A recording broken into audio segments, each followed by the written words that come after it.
गुरु जैसा नाही को देव, जिस मस्तक भाग सोला का सेव। नमस्कार, सत श्री अकाल। आज गुरु पूर्णिमा है। आप सबको इस पावन पर्व की हार्दिक बधाइयाँ, शुभकामनाएं। गुरु का जीवन में होना नितांत आवश्यक है। गुरु के बिना जीवन युक्ति ही समझ नहीं आ सकती। ना भक्ति हो सकती है, ना मुक्ति मिल सकती है। गुरु दर्शाए मार्ग पर चलकर ही उस परिपूर्ण परमात्मा को सर्वत्र में देखा जा सकता है। इस मानव जीवन की सफलता गुरु पर ही निर्भर है। गुरु दर्शाए मार्ग पर चलकर ही ये जीवन सफल हो सकता है। श्री गुरु ग्रंथ साहिब जी सिख जगत में गुरु रूप में माने जाते हैं। आज्ञा भई अकाल की तबे चलायो पंथ, सब सिखन को हुक्म है गुरु मान्यो ग्रंथ। गुरु ग्रंथ जी मान्यो प्रगट गुरा की देह, जो प्रभु को मिल वो चाहे खोज शब्द में ले। इस पावन ग्रंथ की पावन वाणी में से आज इस पावन पर्व पे आनंद साहिब की पावन वाणी की विचार व्याख्या करने का अपन प्रयास करेंगे। आनंद और खुशी में बहुत बड़ा अंतर है। आनंद साहिब की पावन वाणी गुरु ग्रंथ साहिब में पन्ना 917 से लेके 922 तक दर्ज है। इसमें 40 पौड़ियां हैं। जैसे अपन ने जपजी साहिब की विचार व्याख्या की, उसमें 38 पौड़ियां हैं। आद और अंत में एक एक श्लोक है। इस पावन वाणी में 40 पौड़ियां हैं। ये अमृत संचार में भी पढ़ी जाने वाली पावन वाणी है। लेकिन रोजमर्रा में इसकी 6 पौड़ियों का पाठ करके फिर अरदास की जाती है। आनंद साहिब वाणी की विलक्षणता यह है कि इसका संक्षिप्त रूप 6 पौड़ियों का पाठ सिख जगत में हर सुख और दुख में किया जाता है और समभाव से किया जाता है, उतने ही उत्साह से किया जाता है। चाहे वो जन्म संस्कार हो, चाहे वो मृत्यु संस्कार हो, अंतिम अरदास हो, चाहे वो आनंद कारज हो, यानी विवाह की रस्म अदा हो रही हो। कितनी विलक्षण बात है ना कि हर घड़ी, हर हाल में, हर परिस्थिति में आनंद आनंद कहना और इसको महसूस करना और समभाव से उस परमात्मा का शुक्राना करना। जिसको ये युक्ति समझ आ गई, ये पावन वाणी समझ आ गई, उसका जीवन सफल है। जिसमें एक गूढ़ तथ्य का स्पष्टीकरण स्वतः ही हो जाता है कि उस मालिक की रजा में, उसके हुक्म में, हर हाल में, हर परिस्थिति में राजी रहना आ जाए। जैसे एक शायर ने कहा है, राजी हैं हम उसी में जिसमें तेरी रजा है, या यूं भी वाह वाह है, या यूं भी वाह वाह है। यानी हर हाल में वाह वाह करना। आहे तो हर कोई भरता रहता है। वाह वाह करना जिसको आ गया, आनंद की स्थिति जिसको प्राप्त हो गई, उसका लोक परलोक दोनों ही सफल है। तो इंसान का परम लक्ष्य है आनंद की प्राप्ति। लेकिन विकारों में ग्रसित ये जीव आनंद के असल मायने ही नहीं जानता। हम अज्ञानी जीव दुनियावी पदार्थों की प्राप्ति को ही आनंद मान लेते हैं। आनंद और खुशी में बहुत बड़ा अंतर है। हम इसका भेद नहीं समझते, या यूं कहें कि समझना ही नहीं चाहते। समझते नहीं है या समझना ही नहीं चाहते। हम पदार्थों में खुशियां ढूंढते हैं, आनंद ढूंढते हैं, लेकिन ये चंद लम्हों की है। भौतिकतावादी दृष्टिकोण के कारण नश्वर पदार्थों की प्राप्ति को हम जीव खुशी समझ लेते हैं, और जब ये पदार्थ नहीं रहते, उन्हें उदास हो जाते हैं, निराश हो जाते हैं, दुखी हो जाते हैं। लेकिन इसके विपरीत जब गुरु कृपा से कुछ भी प्राप्त करके उसके साथ साथ जब हम उस परम कृपालु पिता, उस वाहिगुरु का, उस खुदा का, उस ईश्वर का, उससे मिली हुई दात जो भी कुछ प्राप्त होता है हमें, उसका शुक्राना करते हैं, तो वो पदार्थ भी हमें आनंदमयी प्रतीत होने लगेंगे। जब हम पदार्थों को प्राप्त करके उस परमपिता परमात्मा को विसार देते हैं, तो ये खुशियां चंद लम्हों की दुखों में तब्दील होते देर नहीं लगती। इसलिए कि उस परिपूर्ण परमात्मा को भुलाते ही, क्योंकि परमेश्वर ते भुलिया व्यापन सब बेरोग, बेमुख होवन राम ते लगन जन्म वियोग, खिन कौड़े हो गए जितने माया भोग। जितने मायावी पदार्थों की खुशियां थी ना, वो कड़वाहट में बदल गई, क्योंकि वो दतार पिता जिससे ये प्राप्त किया था, उसको हमने विस्मृत कर दिया, हमने उसे भुला दिया और उसका शुक्राना भी नहीं किया। आत्मिक अनंत की प्राप्ति का एक ही मार्ग है, अहम का परित्याग। और ये कोई सरल साधना नहीं है, सुगम साधना नहीं है, ये गुरु कृपा से मुमकिन है। इंसान अहम को त्याग कर गुरु दर्शाए मार्ग पर जब चलता हुआ प्रत्येक परिस्थिति में उस परमपिता परमेश्वर की सिफ्त सलाह के गीत गाता है जब, तो वो सदैव आनंद में रहता है, सदैव आनंद में रहता है। रामकली राग में उच्चारण की हुई ये पावन वाणी है। गुरु नानक पातशाह की तीसरी जोत श्री गुरु अमरदास जी के मुखारबिंद से उच्चारण की गई है। अब हर एक पौड़ी की अपन विचार व्याख्या करने का पहले की तरह वही प्रयास जारी रखेंगे।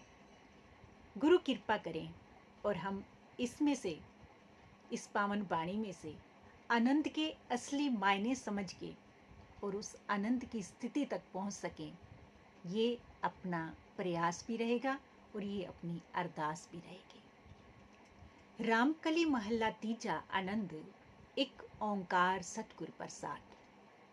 आनंद पया मेरी माए सतगुरु में पाया, सतगुरता पाया सहज सेती मन वजियां वदाइयां, राग रतन परवार परियां शब्द गावण आइयां, शब्दों तो गाओ हरि केरा मन जिनी वसाया, कहे नानक आनंद हुआ सतगुरु में पाया।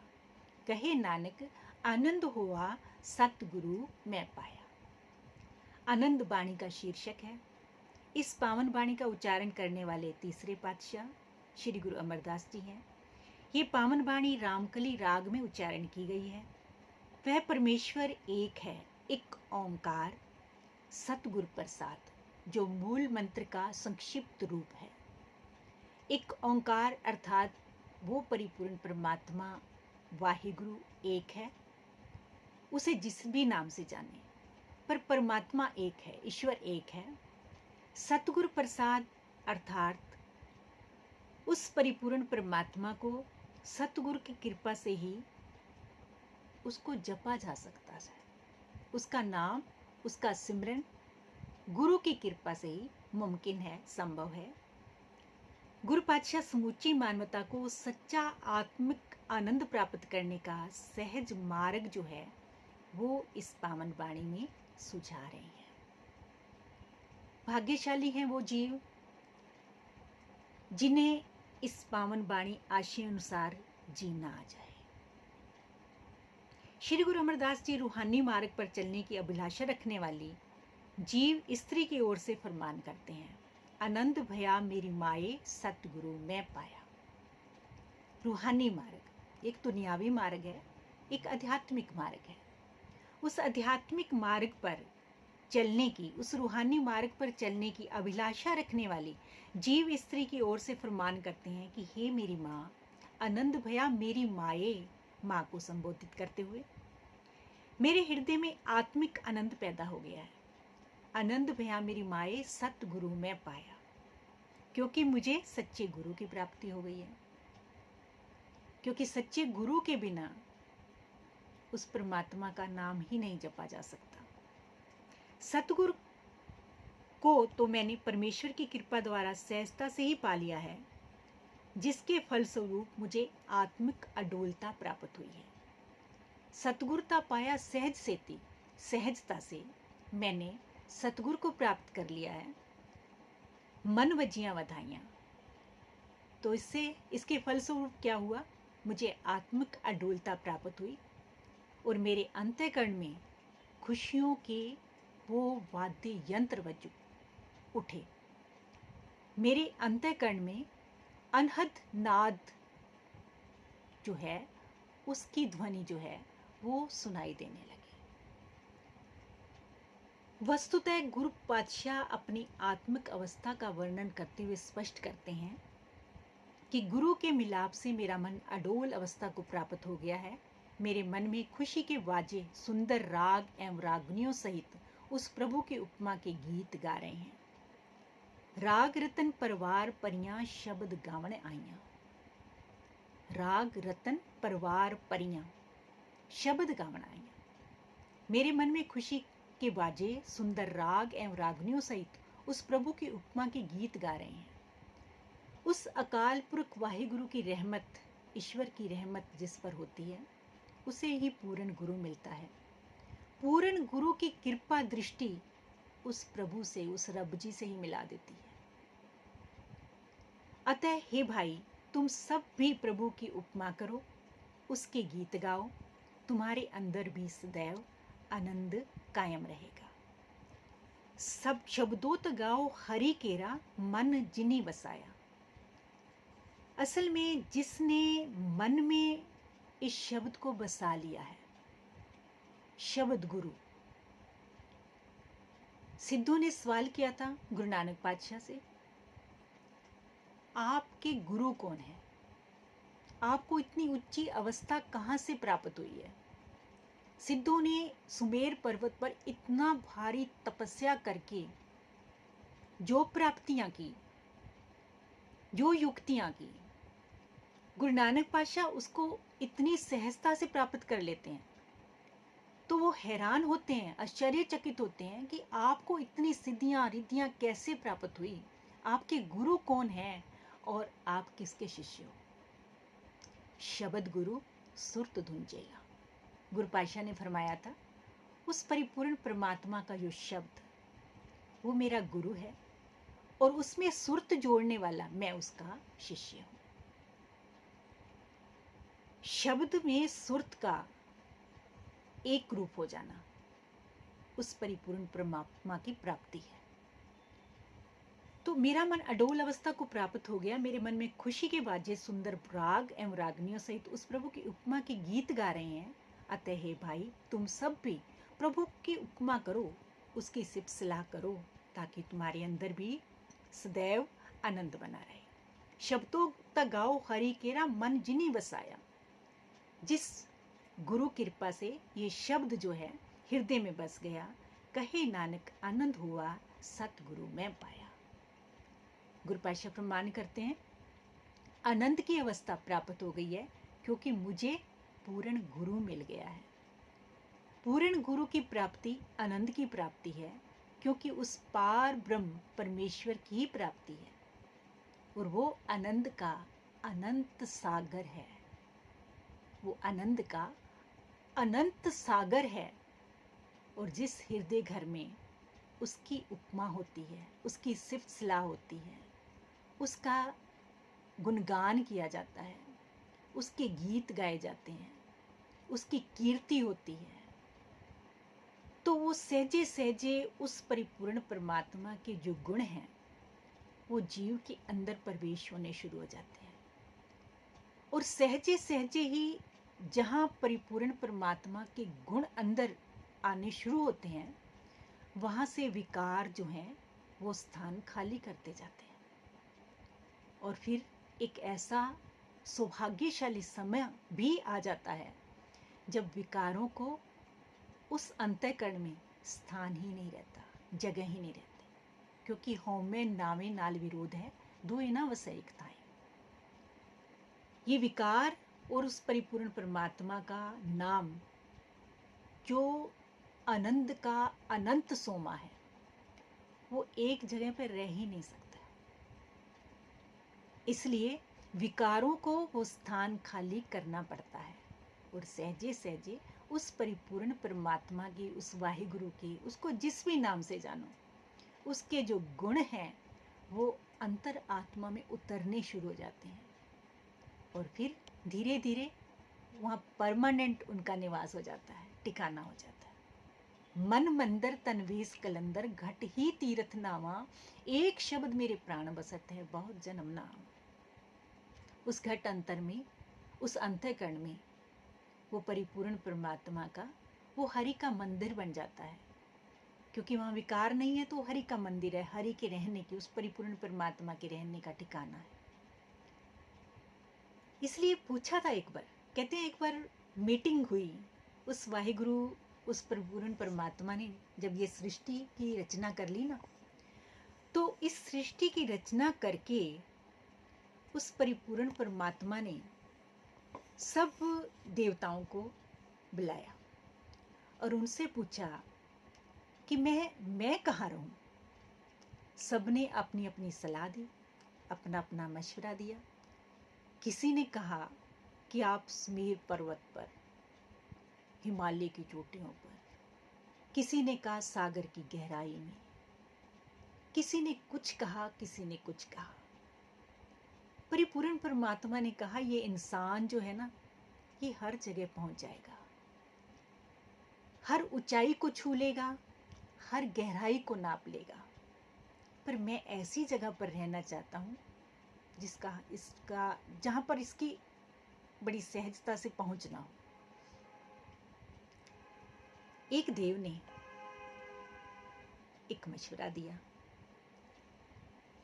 कहते हैं मेरी भी एक सलाह है, अगर आप मानो, आपको मंजूर हो तो। कहते हैं जी सबको हक दिया था अपनी अपनी सलाह देने का। तो उन्होंने कहा कि आप मनुष्य के हृदय के भीतर बैठ जाओ। बंदा हर गहराई नापेगा, हर ऊंचाई पर पहुंचेगा, पर कभी अंतःकरण में नहीं झांकेगा। परिपूर्ण परमात्मा को उनकी सलाह जो है वो बहुत अच्छी लगी और तब से परिपूर्ण परमात्मा जो घट घट में रमा हुआ है वो हमारे अंतःकरण के भीतर, हमारे अंदर बैठा है। मोको कहाँ ढूंढे रे बंदे, मैं तो तेरे पास में। मुझे कहाँ ढूंढता फिरता है, मैं तो तेरे पास में हूँ। पल भर की तलाश में वो मिल जाता है, लेकिन वो तलाश हो कहाँ। ये युक्ति जो है वो गुरु दर्शाता है, गुरु समझाता है। इसलिए गुरु को पारस कहा है। गुरु जैसा कोई देव नहीं है जिसके बहुत बड़े भाग्य होते हैं, ऊंचे भाग्य होते हैं, जो बहुत भाग्यशाली होता है, उसे पूर्ण गुरु मिलता है। और पूर्ण गुरु की प्राप्ति उस रब जी, उस प्रभु जी की ही प्राप्ति है, क्योंकि वो ये लोक और परलोक दोनों को सफल बना देता है। आठों पहर हर हाल में आनंद की स्थिति में रहने की युक्ति समझा देता है। अगली पौड़ी की विचार फिर, तब तक के लिए आज्ञा।